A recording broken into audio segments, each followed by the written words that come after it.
So let's get back to energy.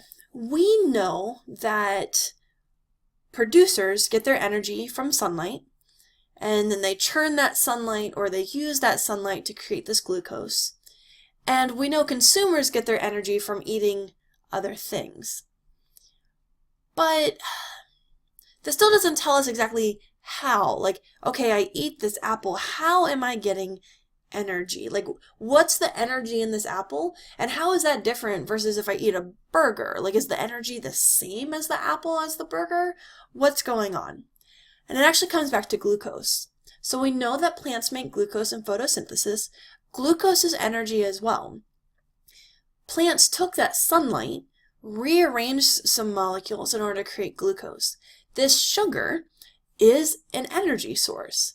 You can think of this as a 3-year-old toddler. You give them a bunch of sugar and they go crazy, right? Sugar is energy, but not directly. So let me give you kind of a semi-analogy. So if you think of plants in the process of photosynthesis are taking in this sunlight, and they're going to reprocess carbon dioxide and water to make this glucose. So that's not an analogy, right? That happens. But I also have this parking meter here. And so this is an old school parking meter.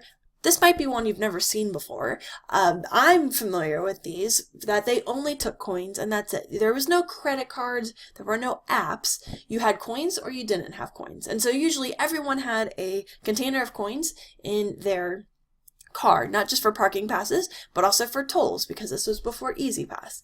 Anyway, here's where our analogy begins. We need quarters for this parking meter. Now, photosynthesis is happening over here, and let's say that the product of photosynthesis is glucose. We know that to be true. And for our analogy, that glucose, imagine it as a dollar bill, a $1 bill. Cool. Well, I need money for my parking meter, right? Like, so this $1 is going to help me out. But I can't just put this dollar bill in the parking meter. It's not in the right form. What I really need is quarters. Now, these quarters, if I have 4 of them, that makes $1. This is still the same currency. It's still the same thing. It's just these quarters are in a form of usable energy. So glucose is an energy molecule that plants make, but the thing is that glucose isn't usable directly. It is energy, and I can do things to glucose to get me quarters, to get me some usable energy for my parking meter. And that's what we're going to talk about next, is what is that process of taking glucose and churning it into a usable form of energy. So let's get away from this analogy and let's talk about that process. So the process that we're going to be taking a look at is something called cellular respiration. So cellular, thinking it's happening at the cellular level. And you think about respiration, respiration kind of means to break down. But if you just think about humans, we respire as we breathe in and breathe out. And that's going to be important here soon. So what cellular respiration is, what this process does, is it's our cells, our body breaking down glucose. We get glucose from the things we eat. We ate that apple. We ate that burger. So we eat it. There's glucose in that apple. There's glucose in that burger. There might be fats. There might be carbohydrates. Our bodies can actually take all those molecules and churn them into glucose. And so our body will eat something to get glucose, and then we break it down into a chemical called ATP. And if you took a high school biology course somewhat recently, maybe you remember ATP. ATP is, I'll say, pure energy. This is energy that our cells can use directly. If I have a red blood cell, I can put as much glucose into it as I want. That red blood cell will still be starving for energy because we can't use glucose directly. But if I had that same red blood cell and I started pumping it with ATP, it's going to be able to do a lot of work. Heart cells, same thing. Give it all the glucose you want, Doesn't matter. Your heart cell needs ATP in order to beat.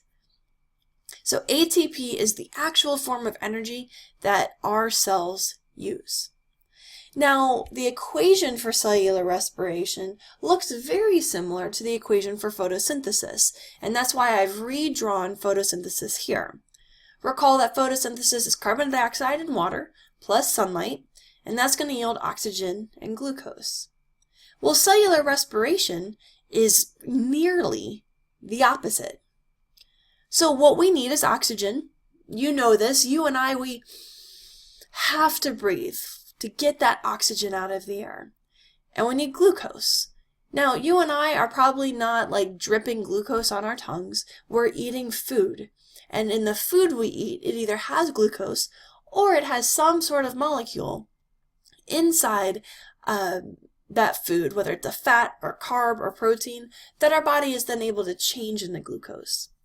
So we breathe, we eat, and then in our cells, this will not be tested on, but maybe you remember the name mitochondria. The mitochondria are going to rearrange these molecules. It's going to create carbon dioxide. We know carbon dioxide is a waste product because we breathe out carbon dioxide. It's also going to create water. Sometimes we pee that water out. Sometimes that water gets incorporated into our cells for something else. And then finally we create ATP. So this is more or less the exact opposite of photosynthesis. Here is that oxygen and glucose in photosynthesis. Here it is in cellular respiration. Here's that carbon dioxide and water. Here it is in cellular respiration.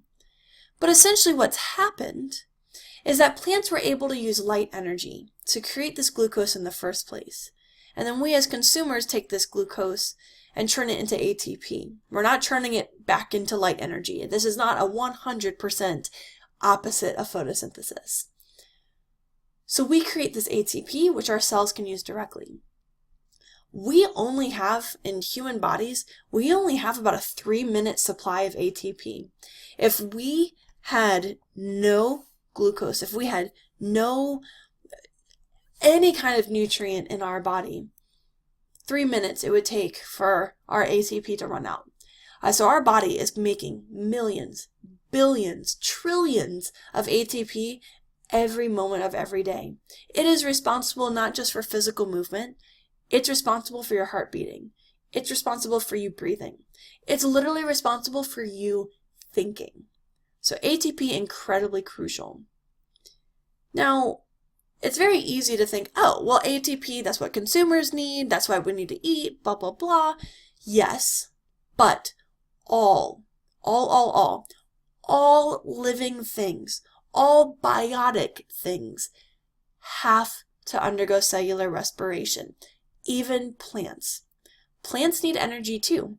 Plants need to grow. Plants need to move things around its body. Plants need ATP too. So plants do photosynthesis. They take that light energy to make that glucose, and then plants also undergo cellular respiration to make ATP.